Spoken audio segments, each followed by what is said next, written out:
I'm calling this meeting for the Board of Education for School District 72, February 1st, 2022, to order.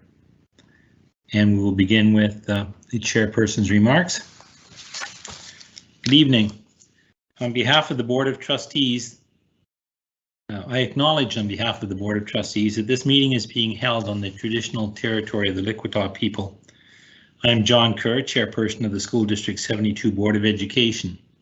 In attendance this evening are Vice Chair Kat Eddy and Trustees Joyce McMahon, Richard Franklin, Daryl Hagan, and Shannon Briggs. Also in attendance are Superintendent Dr. Jeremy Morrow, Associate Superintendents Morgan Kyle and Phil Sismic, as well as Secretary Treasurer Kevin Patrick. Present also are Natalie Crawshaw, Executive Assistant to the Superintendent and Secretary Treasurer, Jennifer Patrick, Manager of Communications, and providing technical support is Jonathan Carrier, IT Technician. The board is meeting virtually this evening under the advice from the Office of the District Health Officer. The board will reassess how meetings are held when further information becomes available. Please note that there's a 20-second production delay between the live event that you are viewing and the meeting participants. The question and answer function is open for questions on agenda items for this meeting. Questions that are posed during the meeting will be addressed at the end of the session. At the risk of stealing the thunder of a later presentation, I'd like to acknowledge that in our information package that the board receives prior to each meeting, we received this wellness journal, and here is a look at it. This wellness journal that was created by the students of Ecole Phoenix Middle School under the direction of Ryan Chenard and Shannon Lim. Students created a booklet for other students that focuses on student self-awareness and activities that are intended to help students become more conscious of how they're feeling and thinking.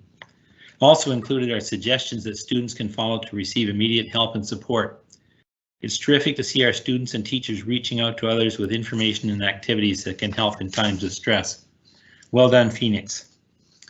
This week, the school district announced that as of March 7th, it was requiring all employees to show proof of vaccination, undergo weekly quick tests, or if unwilling to participate in testing, employees would be granted extraordinary leave without pay.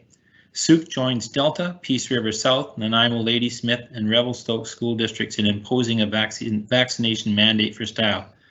The School District 72 Board of Education decided against imposing a vaccination mandate in November, with the caveat that should circumstances change, the decision could be reviewed. At this point, the district is not considering imposing a vaccination mandate. I would like to take this opportunity to recognize the service of Lynn Logan on her retirement from School District 72. Lynn has been the assistant to the superintendent for the past 14 years. During my time as a trustee, Lynn has been unfailingly courteous and has made every effort to provide assistance whenever I needed it. I would like to extend my thanks to Lynn for her service to our district and to wish her a happy retirement. I would also like to congratulate Natalie Crawshaw on her new appointment and to wish her every success in the future. Finally, as we reach the halfway point of this school year, I would like to thank the staff of School District 72 for their efforts to normalize the educational experience of all our students in these uncertain times. Your efforts to keep the system running at a high level have been appreciated. It is my hope that soon we can move past the uncertainties that you face on a daily basis and move into a time where students and staff can focus on learning and achievement without the cloud of COVID hanging over their heads. I wish everyone a successful second half to their school year. Okay, we'll move it to Superintendent Morrow. Thank you very much, Chair Kerr. I just want to share that since the return from winter break, we have seen an increase in student and staff absences in our district. While we no longer are receiving COVID exposure notices from public health, nor are the absences likely all a result of COVID, we have indeed been experiencing more absences than normal for this time of year. Throughout the pandemic, there have been numerous moments where we've been able to pause and acknowledge and really see the contributions of some of the workers who are so critical to the support and function of our system. And so today I would like to take a moment to express my gratitude for the vital role that our teachers teaching on call and casual support staff play in our system. We have a dedicated group of professional employees who often wake up to a different assignment in a different school each day and are there every day to support the needs of our students and the needs that we have as a system. Their services are critical, and this has been amplified as we have faced a shortage of replacement staff over the past few weeks. And I also want to acknowledge and express my gratitude and thanks tonight for the work done by itinerant, non-enrolling, and other staff who have stepped up during this challenging period. In a conversation last week with our Regional Public Health Officer, it was reassuring to hear her share that it is anticipated that we are on the other side of the Omicron peak and that we can look forward to, and so we are anticipating that it will be very soon, and we're looking forward to a time where illness is not so disruptive to schools and to student learning. This year, I want to share with parents that there is a second formal report card coming for all students in K-8. Parents should be getting that update on their child's progress sometime during the month of February. Different schools have different distribution dates, but all elementary and middle schools will have a progress update going home to families sometime this month. And lastly, I just want to share that schools are starting to gear up for Battle of the Books. It's an annual competition that encourages kids to read and gives them an opportunity to share their understanding in a trivia style event. Thank you, Superintendent Morrill. We'll move to the approval of the minutes for the meeting of January 11th, 2022, and the suggested motion is that the minutes of the meeting of January 11, 2022 are hereby approved as circulated. Moved by Trustee Franklin, seconded by Trustee Eddy. Is there any discussion? All those in favor, just raise your hands. Okay, the motion carries. Is there any business arising from the minutes? Hearing none. Are there any additions or alterations to the agenda? Okay, we'll move to approval of the agenda, and the suggested motion is that the agenda is hereby approved as circulated. Moved by Trustee Franklin, seconded by Trustee Hagan. Any discussion? All those in favor of the motion, raise your hands. Okay, the motion is carried. We will move to report of board decisions from the February 1st, 2022 confidential board meeting. Trustee Eddy.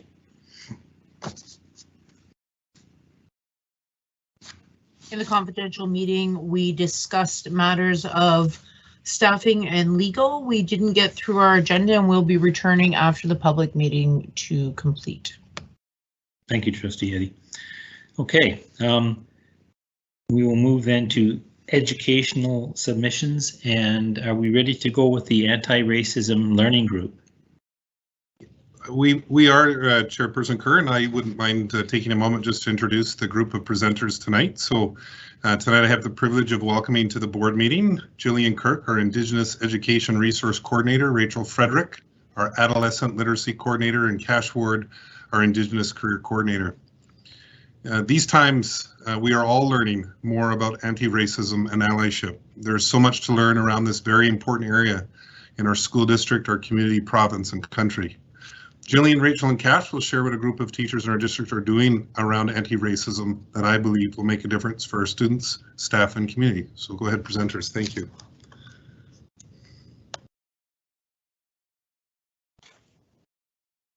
Hi, I'm Cash, and I'm going to start us off today. Do you guys see the presentation? Is that up? No, we can, oh, I think.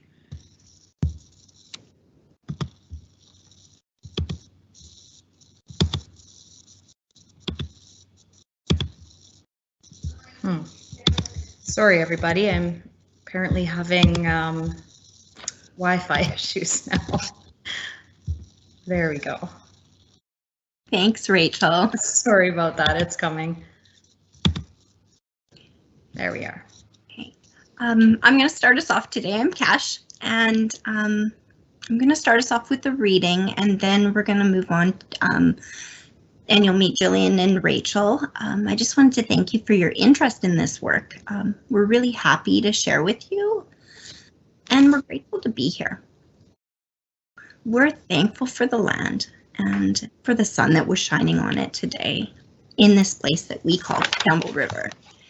We want to breathe peacefully, inhaling the dignity of the people who walked before us. We want to posture ourselves humbly, aligning our steps with timeless teachings, moving gently on these lands and in these waters. Over to you, Rachel.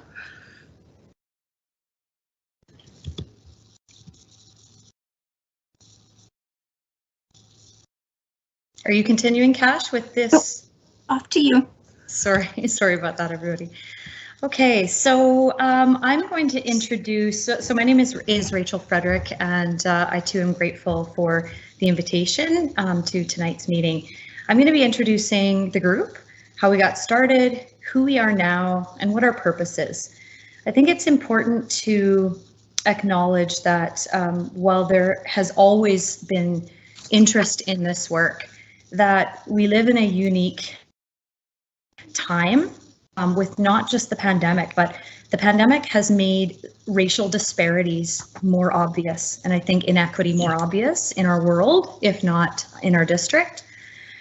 We have had in the last 2 years, George Floyd, Black Lives Matter, Ahmaud Arbery, the rise of white nationalism, an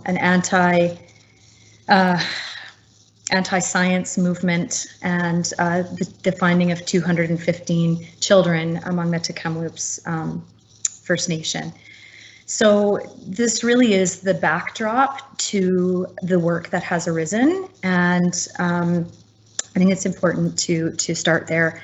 So this work starts with teachers, really, especially teachers at Phoenix and around the district who are already doing this work. And I had the good fortune of sitting down with teachers last year who were actually starting to look at this backdrop and how the media, social media, novels, short stories, poetry, and other forms of literature and information has been trying to deal with these issues. And so teachers are looking at how do we introduce these issues to students in an arena that allows for critical thinking and discussion and dialogue that is nonviolent, as we've so seen the case recently in the media. So in having these conversations with teachers, I, on the other hand, was having some sit-down conversations with my friend Jillian, who you'll hear from soon as well. And we began speaking about what carving out more space for teachers to do this work might look like. And Jillian was able to find a book called Courageous Conversations, written by an African-American man named Glenn E. Singleton, who has a book, Courageous Conversations, which is for educators and for anti-racism in the world of education. So we decided to loosely follow the path that the book laid out after taking a really good look at it. So we began with 6 people at Phoenix, and within the first month, within meetings or sessions 1 and 2, this small group grew to just shy of 40 educators. And this is both middle schools and both high schools. So that was, people were speaking about their interest and about their passion for these topics and for these endeavors quite loudly. So that was pretty exciting. So after session 2, we began to read about how to make sure that we were incorporating other perspectives and people with different voices coming from different cultures and backgrounds than myself, or than white presenting individuals like myself. So at just that time, as we looked to our following session, which was going to be on acknowledgements, Cash Ward and Jillian began talking about, you guessed it, acknowledgements, and Cash slipped seamlessly into our planning team. And so, pardon me, it is now the 3 of us who are really just carving out this work. We don't pretend to be experts in any way. So who we are, we're now a group of just shy of 40 educators.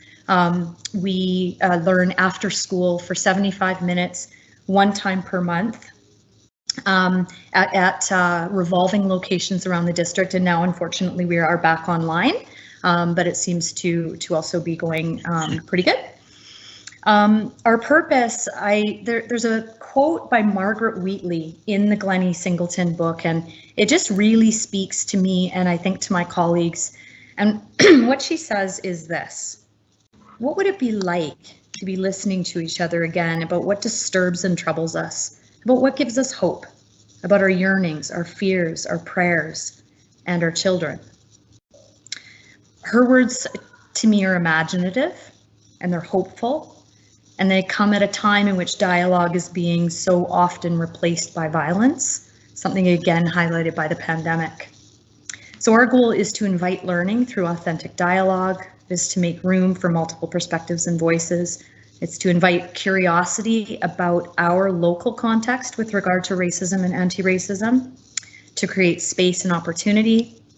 We don't claim to be experts on this matter. We're not models of the anti-racist educator.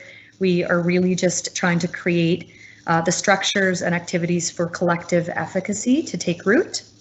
And collective efficacy is research done by John Hattie about over 250 influences that affect student learning. And collective efficacy is, number one, the most powerful factor. And it's the belief that teachers learning, their ongoing work together, their collaborative work, and working together can improve things for students. So this is just a beginning. And I'm going to go over to Jillian. Thanks, Rachel. So I'm Jillian, Indigenous Education Resource Coordinator. So in my role in the district, I work with supporting teachers in bringing Indigenous content into their classrooms. And just as we teach students through scaffolding, I've learned, and research shows, that teachers need the time and space to learn the same way. BCTF Standard 9 states, quote, educators critically examine their own biases, attitudes, beliefs, values, and practices to facilitate change, end quote. And we, in this group, this is what we are learning to do.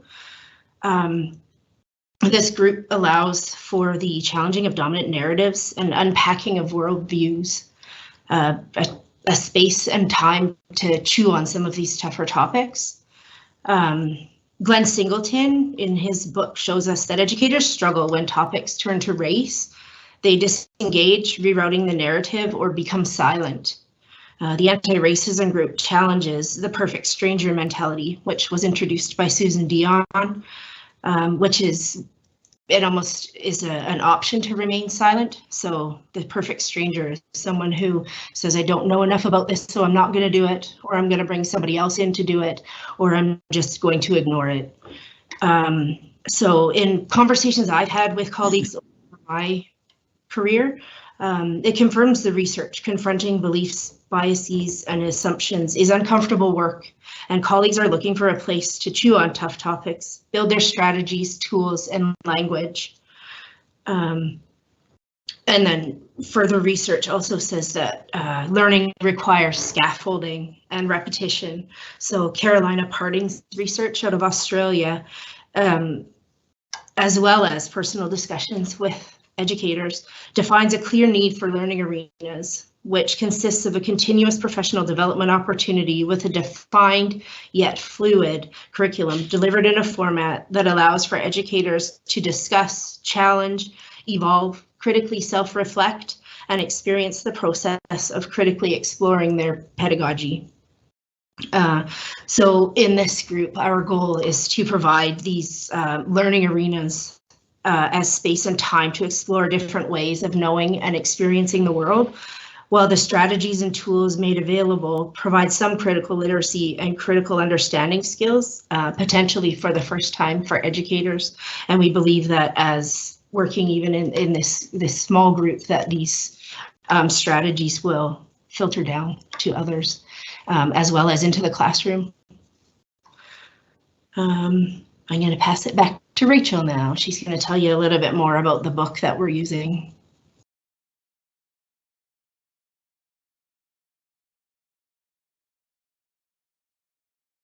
You're muted, Rachel.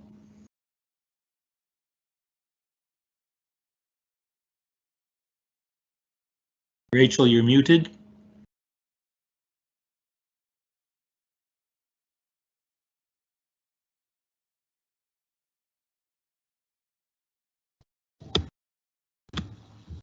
Sorry about that. I tried to not mute myself for exactly this reason.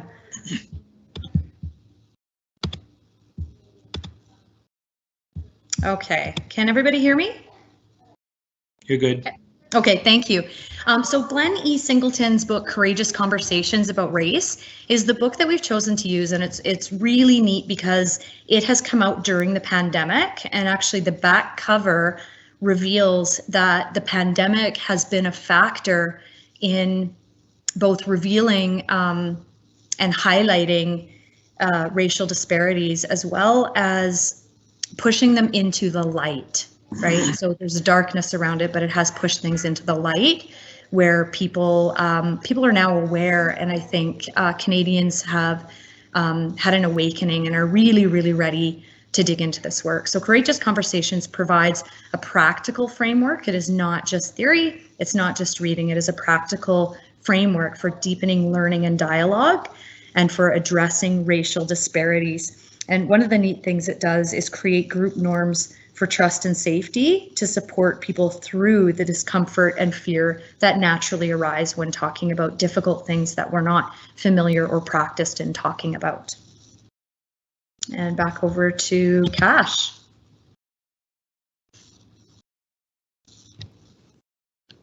Priority 3 in the strategic plan highlights the importance that educators here honor Indigenous worldviews and perspectives. Not all of us know how to do that. So this is part of what we're trying to navigate. We are trying to become more aware of how often our inherited pedagogy is informed by and perpetuates a dominant narrative. So drop by drop, we are learning how to rewrite that narrative to lift up other voices in our practice and our pedagogy. To you, Jillian, or Rachel. Thanks, Cash. Okay, so connection to our roles. How does anti-racism connect to our individual roles and the areas of study that we help to facilitate or cooperate with teachers in? It's a really natural stretch in my role, or a natural pairing, not a stretch. I am the Adolescent Literacy Coordinator.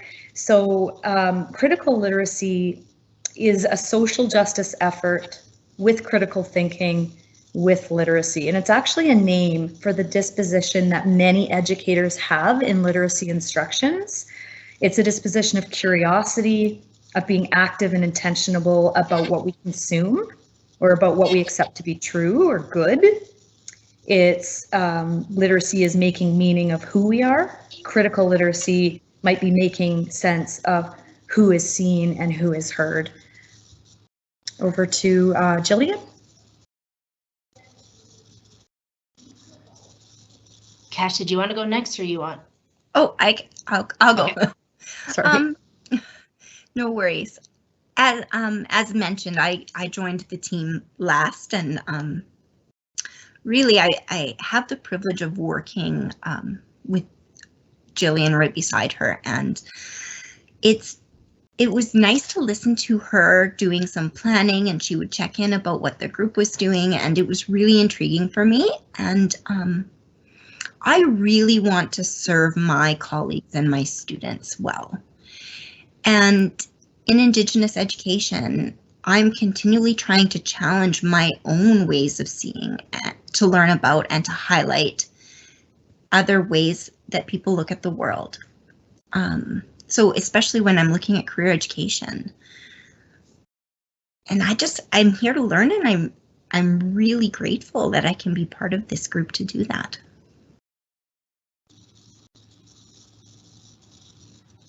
Okay, me. In my role in the district is to support and walk alongside colleagues in challenging their inherent beliefs and grand narratives, which are defined as those societal norms that are often just go unnoticed, as well as introducing Indigenous ways of knowing and being into their pedagogy. This ongoing learning opportunity is a place to challenge these beliefs in a safe space and learn to live with my discomfort, and to support teachers in being okay with not having comfort in some of the things that they do, stepping outside the box and giving things a try. And on the other slide I spoke to was a concept called a Naukin, and it's from the Okanagan peoples. And it is the gentle integrative process of knowledge being infused into your mind drop by drop, which is similar to scaffolding that we use for teachers. And so when working with teachers, my role is to walk alongside teachers and help them build their foundation drop by drop.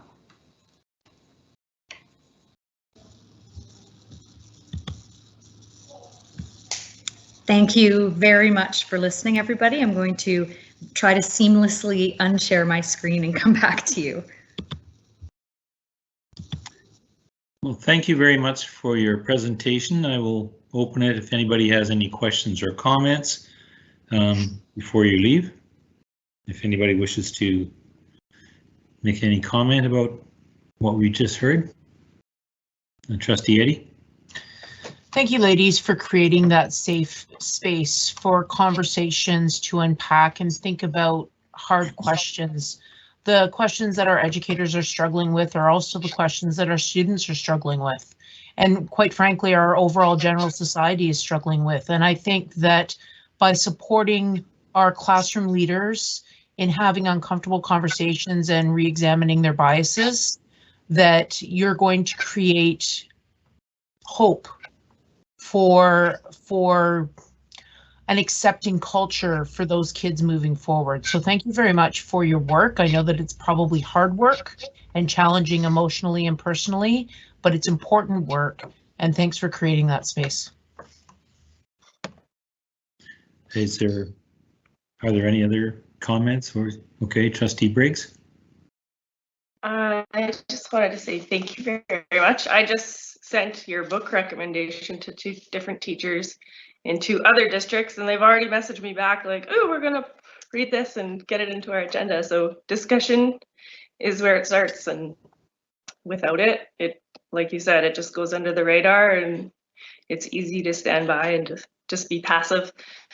So keep talking, keep doing a good job. You guys are doing excellent work. Anyone else? Yes, please. Thank you. I think this is critical. It's really an important time in our history as a society, and this is some very critical work that we need to do. I just have a question. Am I right in thinking the teachers who are part of this group of 40 are middle school and high school teachers only? Is there a plan to include K to middle school? Because really it's getting late in the life of their expectations and assumptions by the time they get to middle school. Mm-hmm. Jillian, do you want me to go, or do you want to go? Okay, thank you, Joyce, for asking that question. We knew this question would come up. Jeremy asked it of us. We've asked it of each other. The funny thing is we've had 4 sessions, and the first one started with 6 people at Phoenix, and it was meant to just further the work that they were already doing, and it blew up on us, which was quite awesome. It was awesome. And so what happened is I work primarily, well, I work only really with middle school and high school teachers. So for me, that's a natural fit.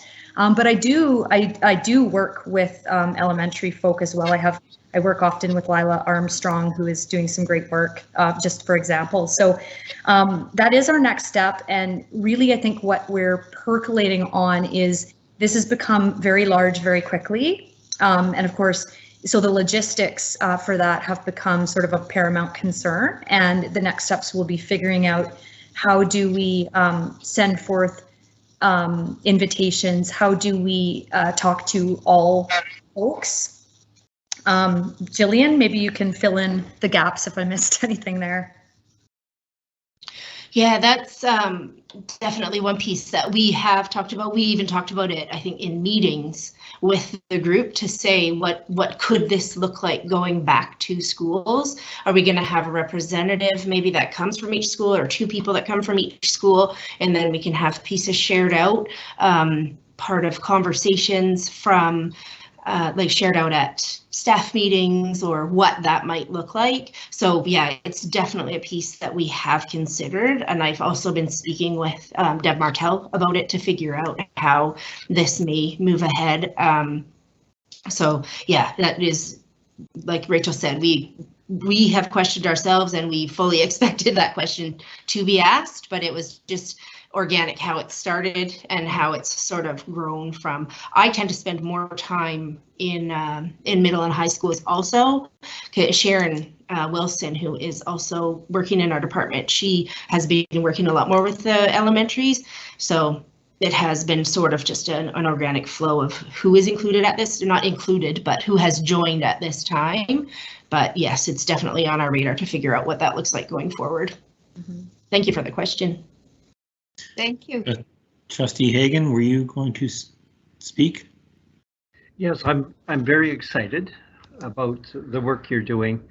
I've been a school trustee and for a while now, and I'm really excited when ideas come from people who are on the job, who know exactly what they're going to need.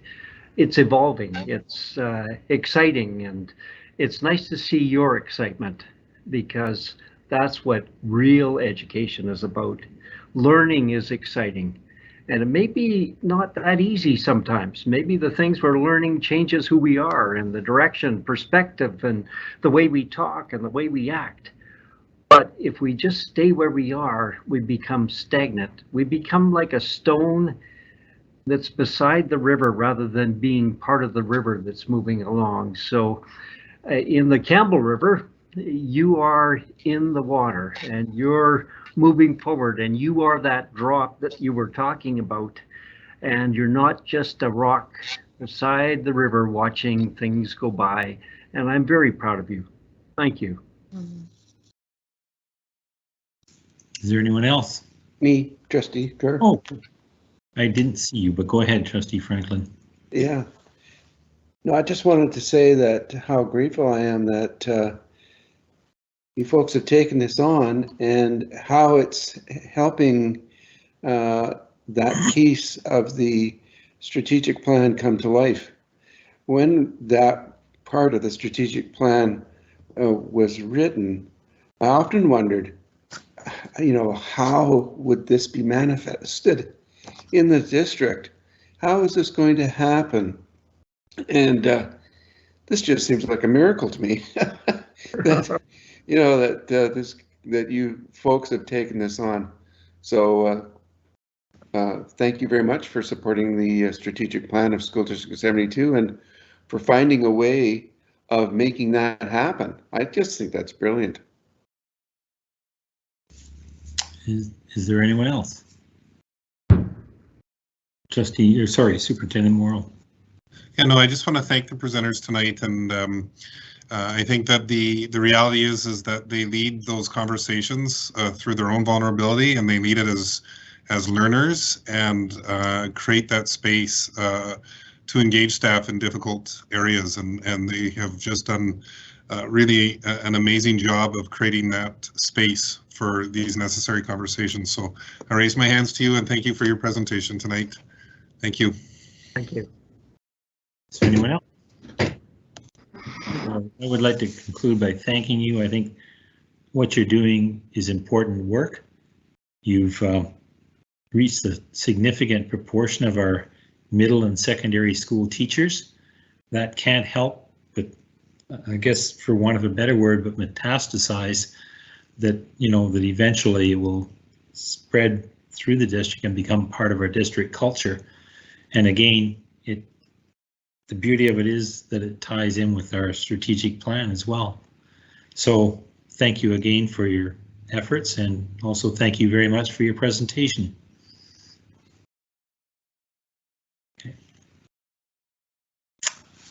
Okay. Have a good evening. Yes. Okay, so we are now waiting for the next presentation. Are we almost ready to roll on that?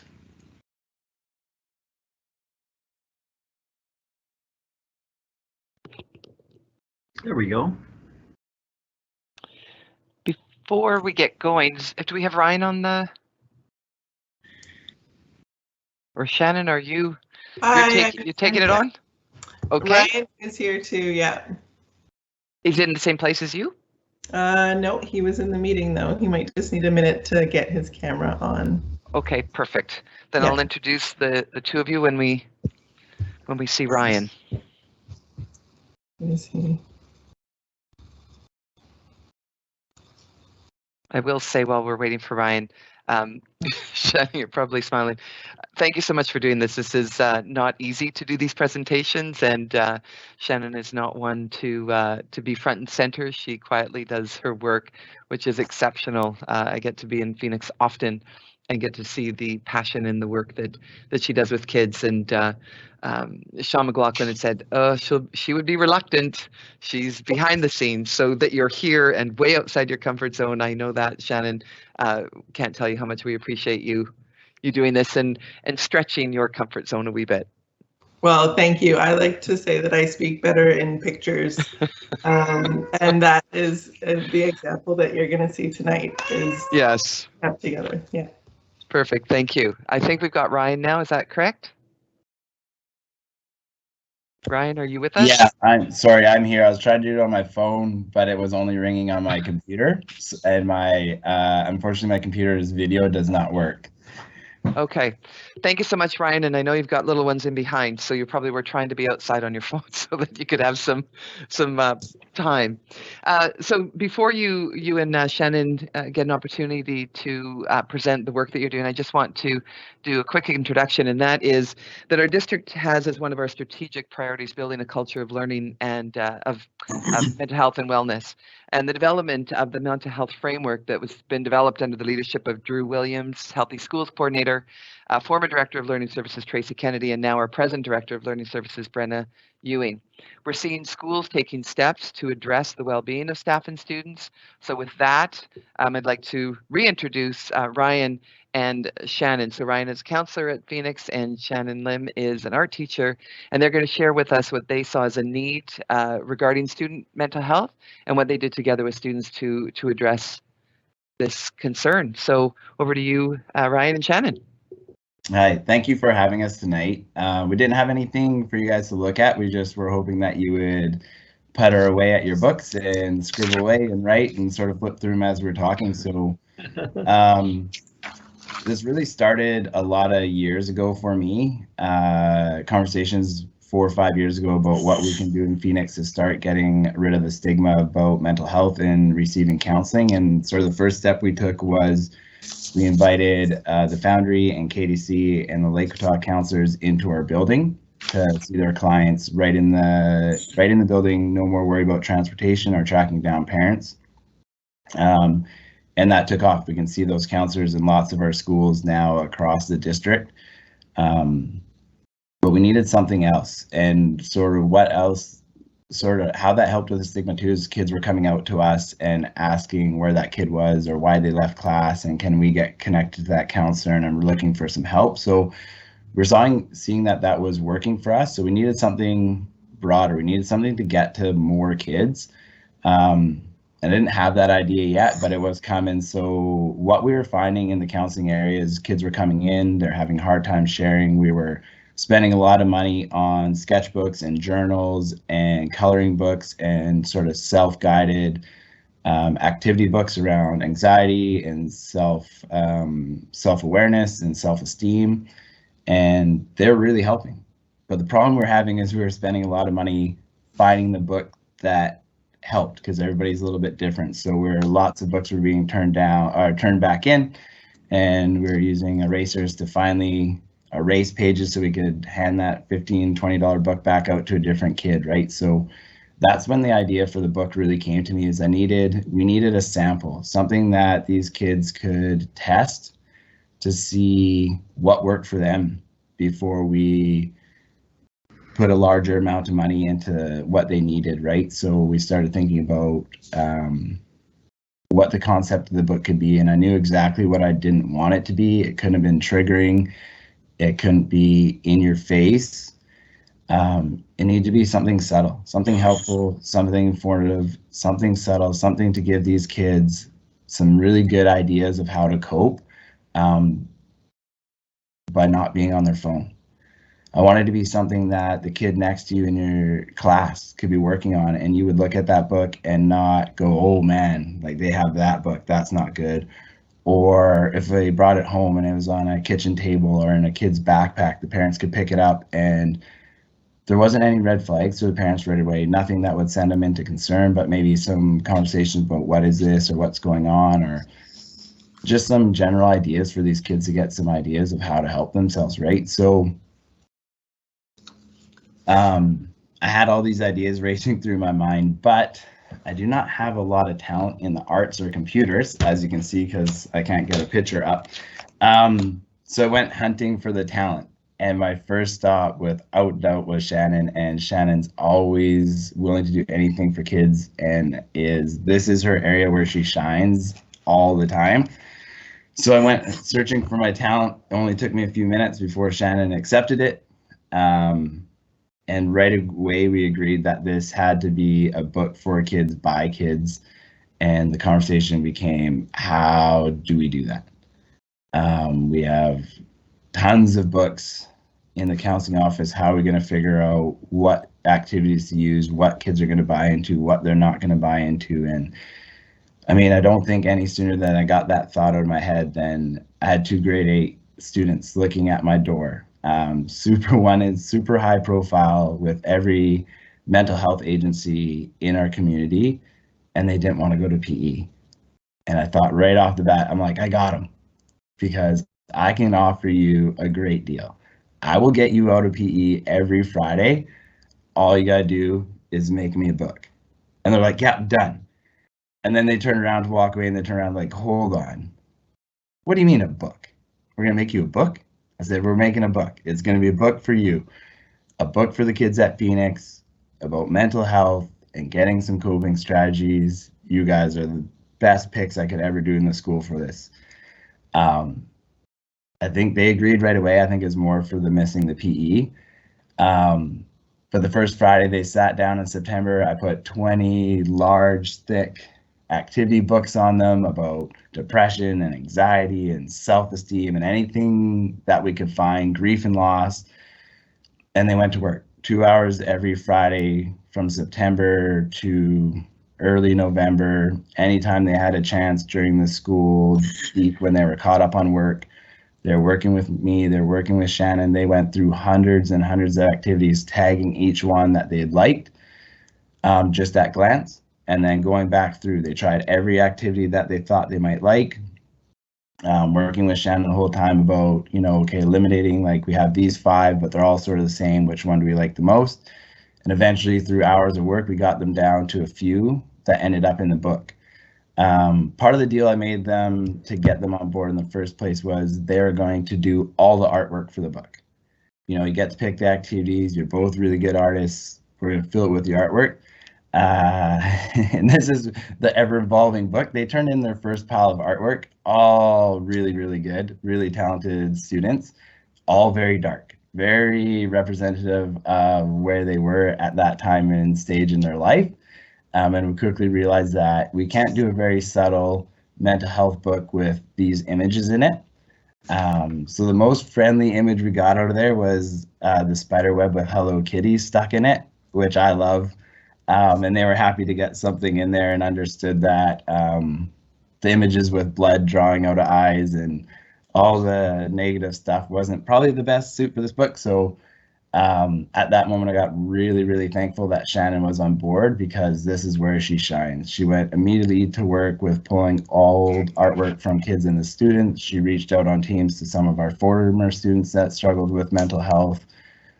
She started some activities in art club to help collect, and her main goal the whole time, and I know Shannon's a perfectionist, but she stuck to her guns on this. We've had teachers trying to get in this book. And if we gave you a visual of all the kids, the 30 plus kids that worked on this book, it would be a representation of our whole school. There's not the TARP artist that you would expect. It's not all the kids coming from privileged homes. It's everybody in our school was represented some way in this book. Kids that spend 2 to 3 times a day in the office. It's just a tribute to Shannon and who she is, about how she was able to get all those groups in this book and how proud these kids are.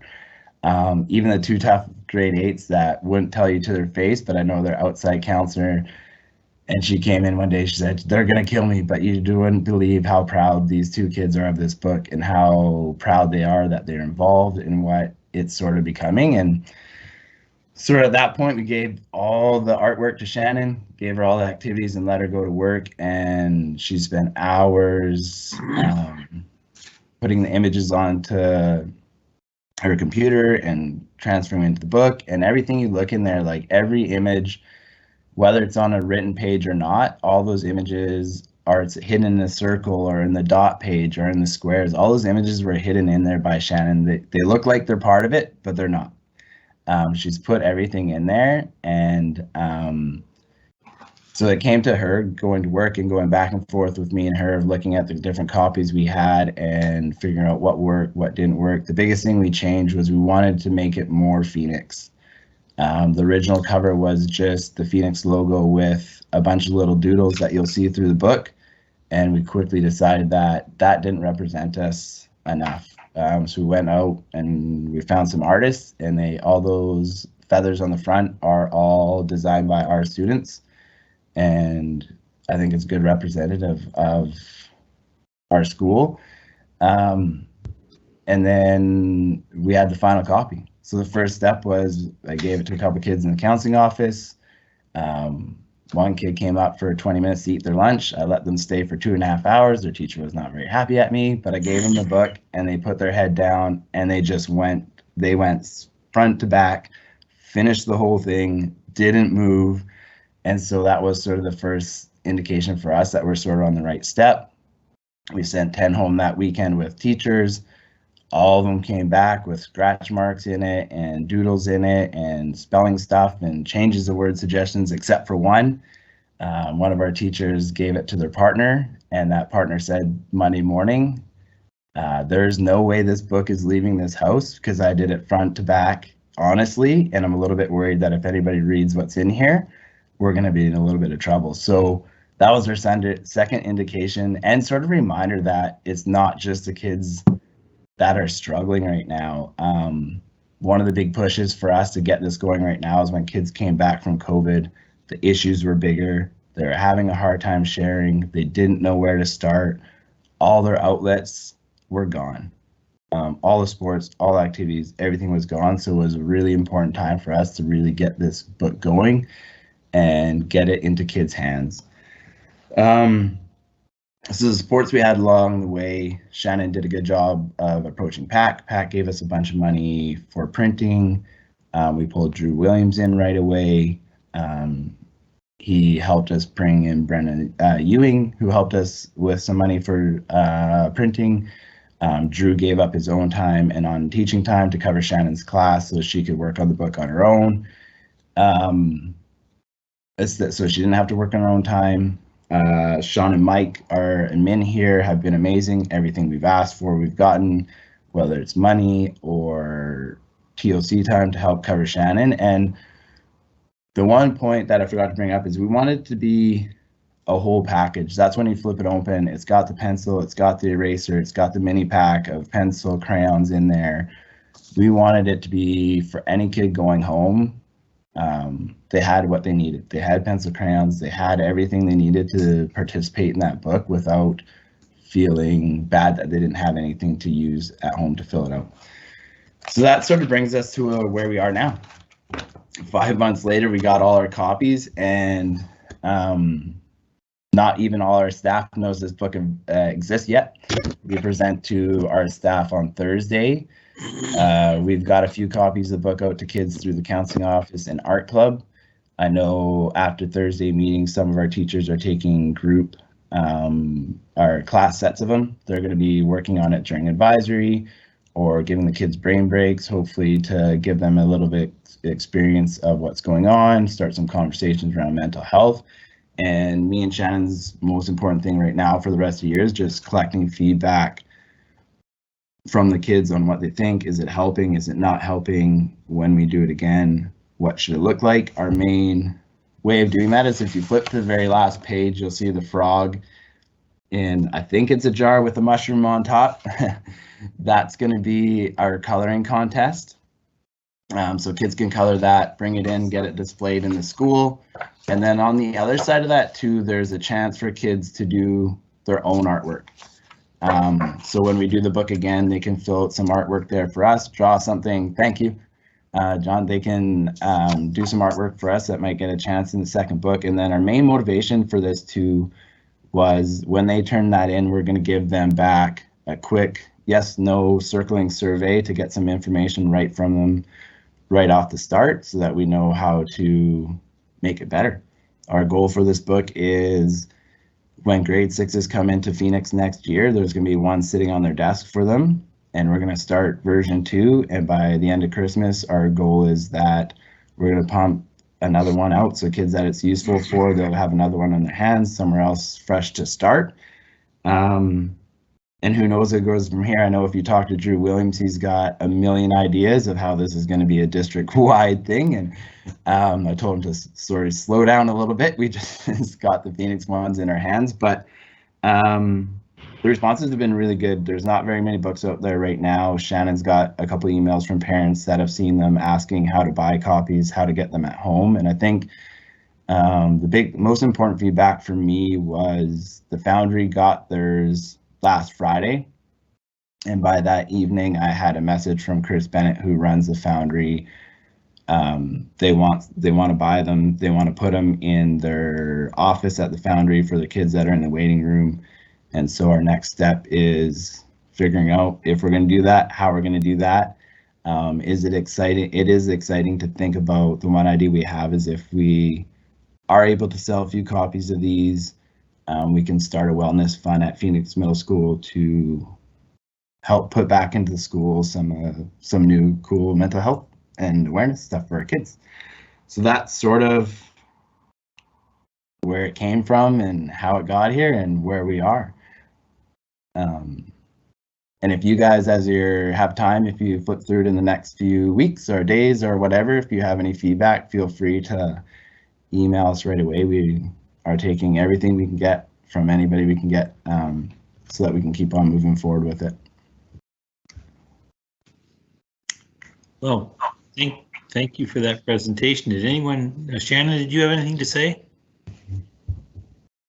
Well, Ryan is definitely the voice behind the project, and it is something that feels so good to have, like, tangible in our hands. And I know that it's the same thing for kids when they see their work printed in this. Their eyes light up and they feel so proud. So I think Ryan's got it all covered. He's said everything that I would like to say too. And thank you so much for listening. And I hope you've had a bit of a chance to look through it. That was the other thing, actually. It's not meant to be read front to back. We wanted kids to be able to jump in and out anywhere. So if you feel like coloring, jump in there. If you feel like writing, do that. And that was another big piece of the puzzle for us, for kids too, that it can reach a broader audience when there's accessibility in different ways and opportunities in it.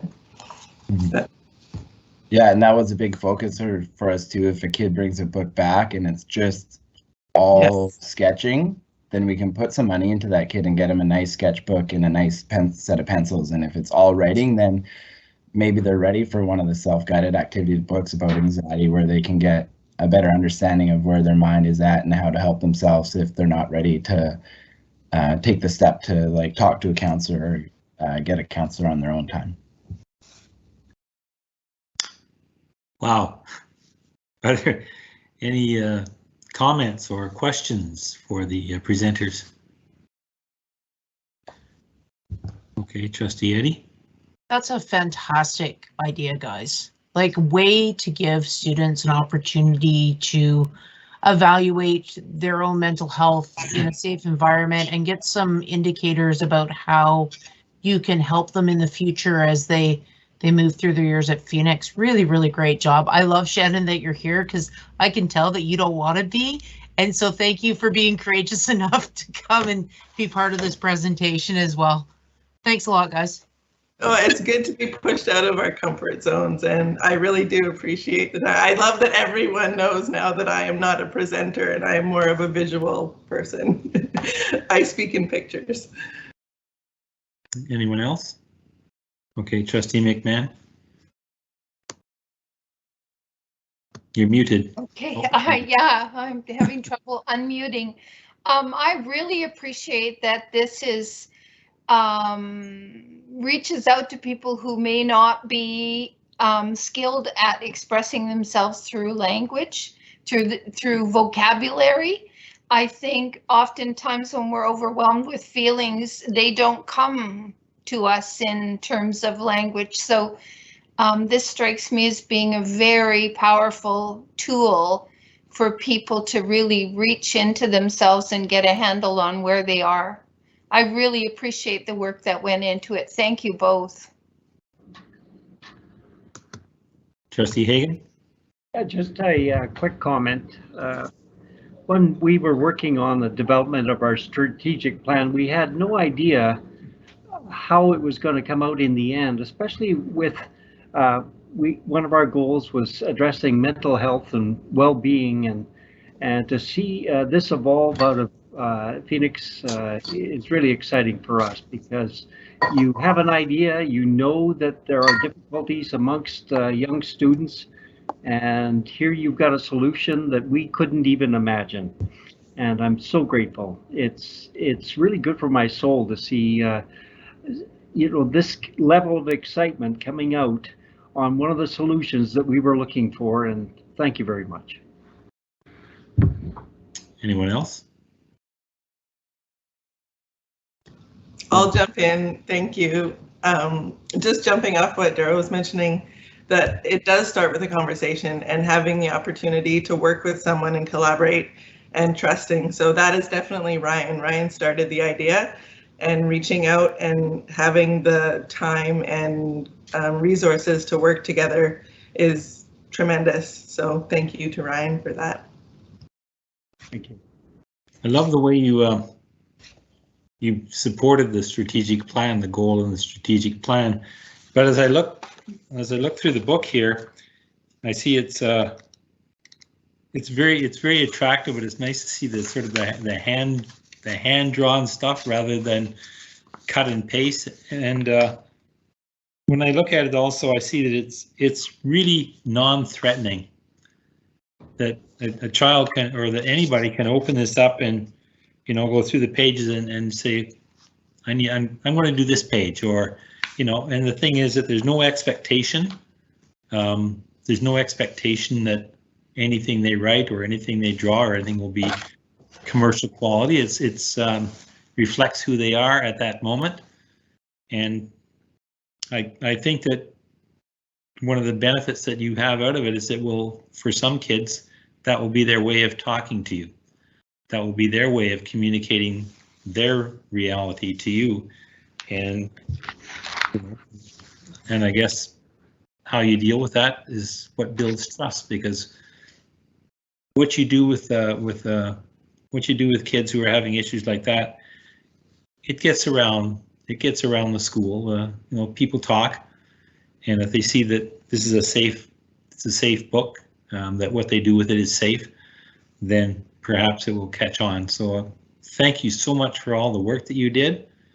And again, thank you so much for, I guess, backing up the strategic plan as well. We've had 2 wonderful presentations about ideas that support our strategic plan. So it's been a terrific night for presentations. So thank you so much.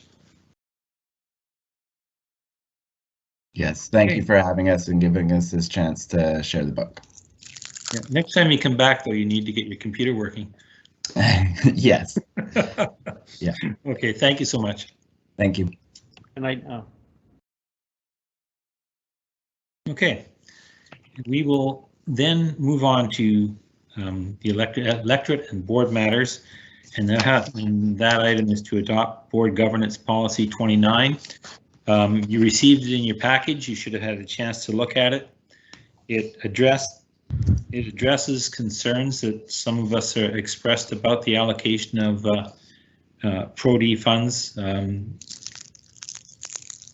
for, I guess, central office. It looks like it's been done in a very thoughtful and equitable way. So we will, the suggested motion is that the board adopt the Board Governance Committee's recommended amendments to Board Governance Policy 29, professional development funding allotments for exempt staff. Could we have a mover for that motion, please? Okay, Trustee Franklin and Trustee Reddy. Is there any discussion? Hearing none, we will go to the vote then. All those in favor of the motion, raise your hands. Okay, the motion is carried. Thank you very much. We will then move to business administration, and that's finance warrant number 6, December 31, 2021. Superintendent, Secretary Treasurer Patrick. Yes, thank you, Chairperson Kerr. I will just share my screen to show that we're seeking approval for finance warrant number 6 for December 31st. Now, this finance warrant is our old previous style. I had mentioned that we are working on a more automated report that we expect to possibly be ready for the next finance warrant. So, and when we do that, we'll include this version of the report as well as the automated version. But right now we're just looking for approval for this finance warrant number 6. Okay, are there any questions or comments on the warrant itself? Daryl, did you have your hand up? Trustee Hagan? You're muted.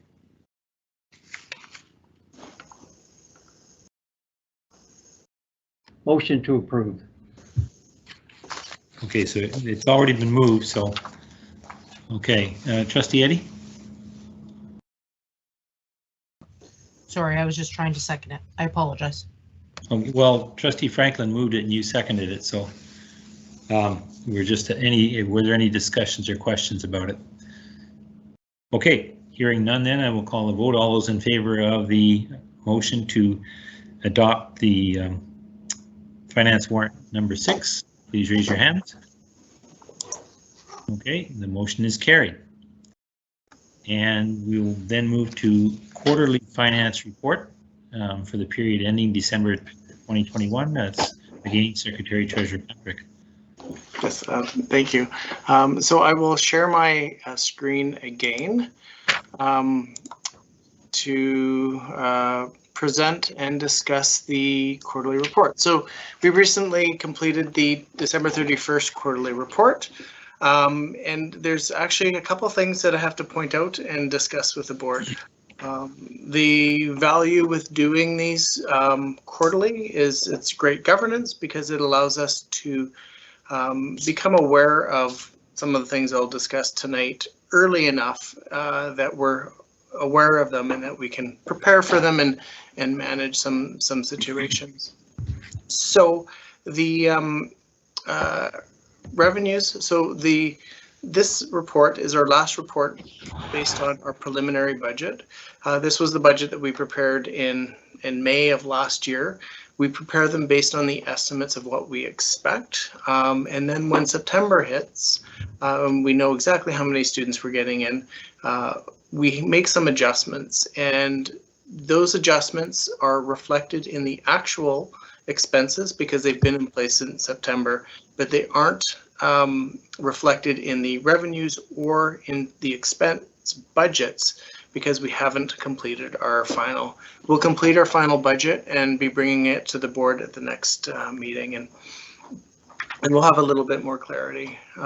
So to start off with some good news, and I did bring this at the last board meeting, that we are receiving more Ministry of Education operating grant revenue than we expect, and we had started receiving some of that grant money. So with this budget as of December, we're about 400,000 more than what we expected, and we're expecting, well, we saw with our grant schedule that we expect to get another $1.5 million more than what we had budgeted. Going down our revenues, another positive is this international student grant revenue. So you can see that right now what we have is more than double what we had forecasted. Our international program has done a great job at attracting and recruiting students that are in our system. So even with COVID, they've been very successful and more successful than what we had expected. So we will see that revenue grant will be close to double by the end of the year from what we expected. So overall, it has increased our revenues by about $600,000 to date, which again, we do expect that will carry forward to the end of the year. What is a little more concerning comes with our expenses. And this page is really just a summary, and it points out that we are $1.2 million higher than what we had expected to be at this time of the year. Typically at this time of the year, we're under, which definitely did raise some concerns and has had a finance department, our assistant secretary, treasurer, and myself looking into the expenses and why they're higher than what we expected. So we'll next go into this summary, which breaks it down a little bit more. And I'll point out some of the areas of where we have some concerns. So the first area of concern is our teacher wages are tracking to be 7% over budget. Now, we did expect this to be high. In the preliminary of last year, we did identify the need to basically lean into the final grants that we found out are going to be higher, and that we would need to use some of that budget to cover these increased expenses. Right now, these expenses again are higher even than what we expected, and so we're finding that we've had a lot of additional programs, and international has helped support additional teachers, and those budgets haven't been reflected. Again, they'll be reflected in this line item for the final budget. So it will bring this overage down. Most years we find we are under. I suspect that this year we will find that we'll be a little bit over, not 7%, but it will be again higher than we expect. I think so. This next item, with our sick coverage costs, with our TTOC sick coverage cost, is another item that has come in quite a bit higher than what we expected, and is on trend for things that we didn't expect. So currently our TTOC costs are 40% higher than what we expected. But again, usually at this time of year, we're less than what our budgets are. And when we've looked into it, we found that for September to December, our sick coverage costs have been, again, more than our budget and more that we've suspected. And when we've looked into it, what we're finding actually is that staff are heeding our health and safety calls of, if you're sick, stay home. So last year, September to December, we were under budget again. This year, we're over budget. So COVID existed last year and this year.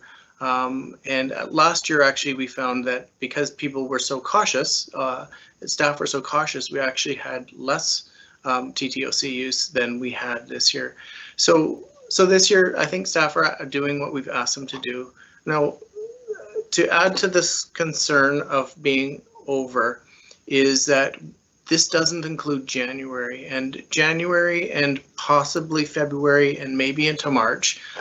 We have been experiencing shortages, which mean our TTOCs have been fully deployed.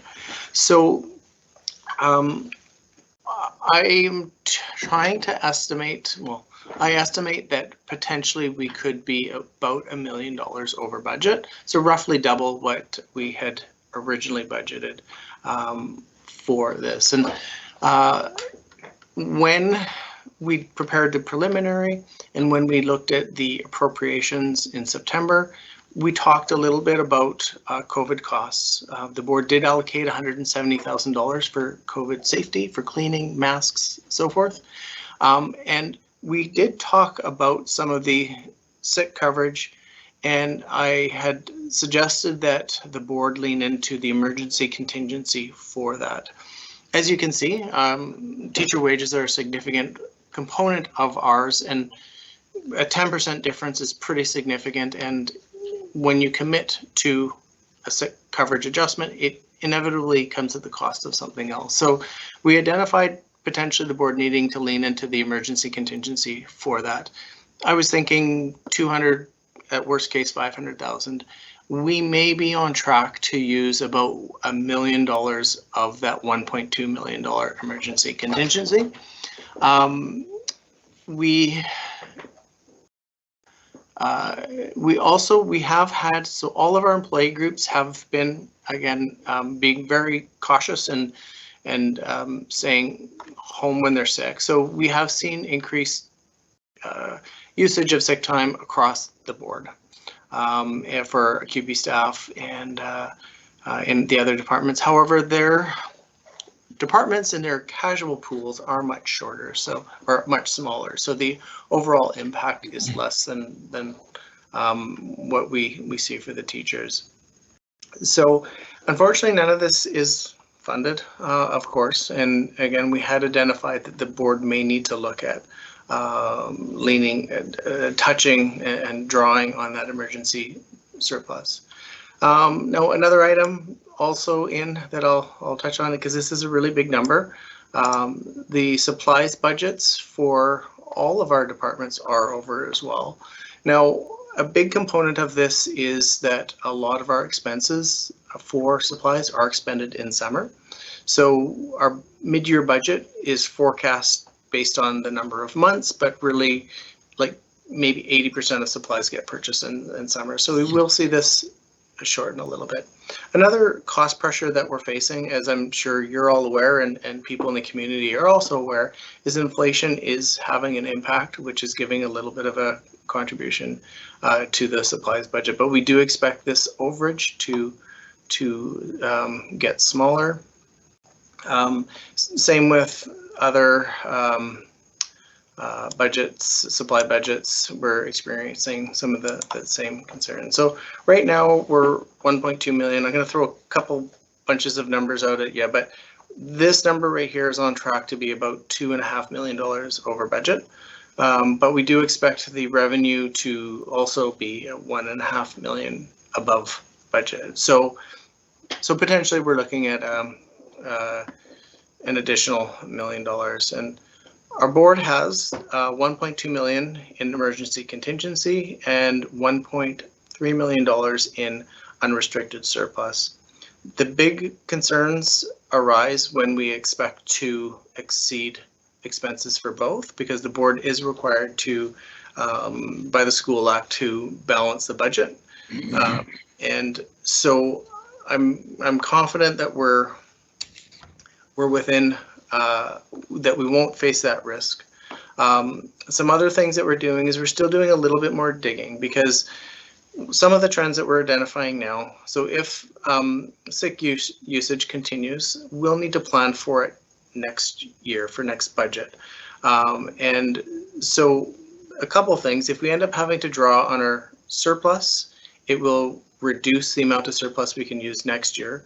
But also if we find that the trend for people staying home, we may need to increase the sick budgets across all employee groups moving forward. And so when you add something on a fixed budget, we may need to look at other places on where to get those funds to support it. So so the good news is we've caught it fairly early. We're going to be looking at monthly reports from this point forward.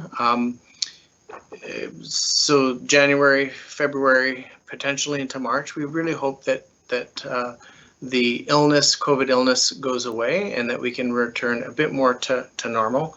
But we have to be prepared for that not happening. And so monthly reporting or monthly reviews of the finances we'll be doing. And we'll also talking to departments about just approaching things a little more conservatively than they have in the past. So so that's our current state. Again, I think it really highlights the value of doing these reports regularly. It's part of good governance to track costs and be able to respond in kind when concerns arise. Does anybody have any questions or comments on Mr. Patrick's presentation? None? I have a question that relates to inflation. I don't know what the inflation rate is. I'm hearing figures of from 4.5% to 7%, different places. Whatever it is there an expectation that the grants for next year will take into account inflation, or are we going to end up being squeezed by inflation like we are now? So no, Trustee Hagan has a little bit more length in history, but in my experience, the Ministry of Ed typically has not funded inflation. I believe there was one time in the 15, 16 years that I've been here where there was a general grant increase, but it wasn't tied to inflation. So usually inflationary costs are covered by the board. And conversely, when gas prices go down, the board gets to keep the gains from that. But through time, the inflationary adjustments haven't happened, and so it's up to boards to shift things around and try to accommodate. And you've got just your general supply costs, you got fuel costs, you got utilities, but then sometimes in our district, in our situation, you might see that some technology costs will come down. So I haven't averaged it out to know what and where, but we do know that right now things are extraordinary. And whether it's temporary inflation or not, I don't know. A lot of it will probably stick around, but we'll have to plan and budget accordingly. It never seems to be a zero-sum game, though, and the board always takes the hit. Trustee Hagan. You're muted. Oh.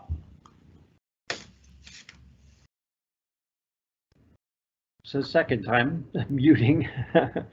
Kevin, I think it's a great idea to have the monthly reports. At least we can keep our finger on the pulse, seeing whether it's going up dramatically or not.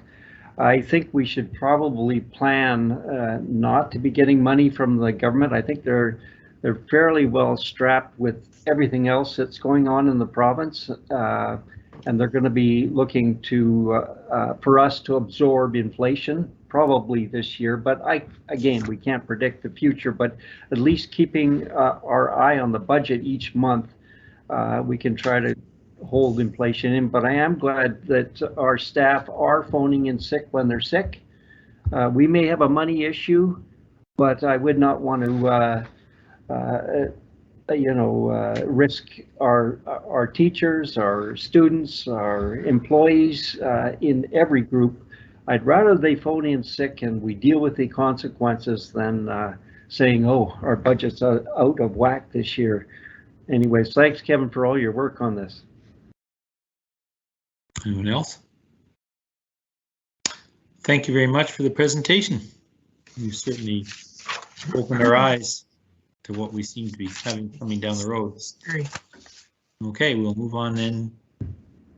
To the next item, which is the British Columbia Public Sector Employers Association Annual General Meeting on January 27th, 28th, and that's Vice Chair Eddie. Hi, everybody. Yep. So I did attend the annual general meeting of the Bcpc, British Columbia Public School Employers Association. It was held virtually this year. It was intended to be held in person in Vancouver. I want to compliment Bcpc on the really quick shift that they did in order to obey the public health orders around gatherings. The AGM this year, we had an opportunity to meet the new CEO, Bruce Anderson, and had some really great professional development around the role of boards as employers and in labor negotiations. And that's my update. Thank you very much. And we have no more items on the agenda, so we will go to, are there any questions from anyone on agenda items for this meeting? No questions have come in so far. All right, we'll give it a minute and then we will adjourn and go back to our confidential if no one has any questions.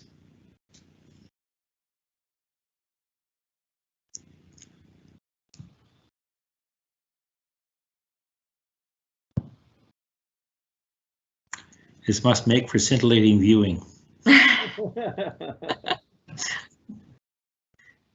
Bye.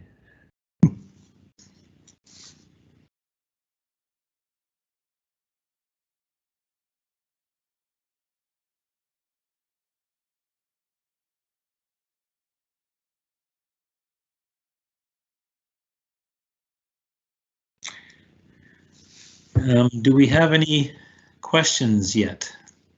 No, still no questions, Chairperson Kerr. Okay, well then I will assume that there are none coming, and if anybody has any, they can email them in. So we'll move to Trustee Hagan, please. Move to adjourn.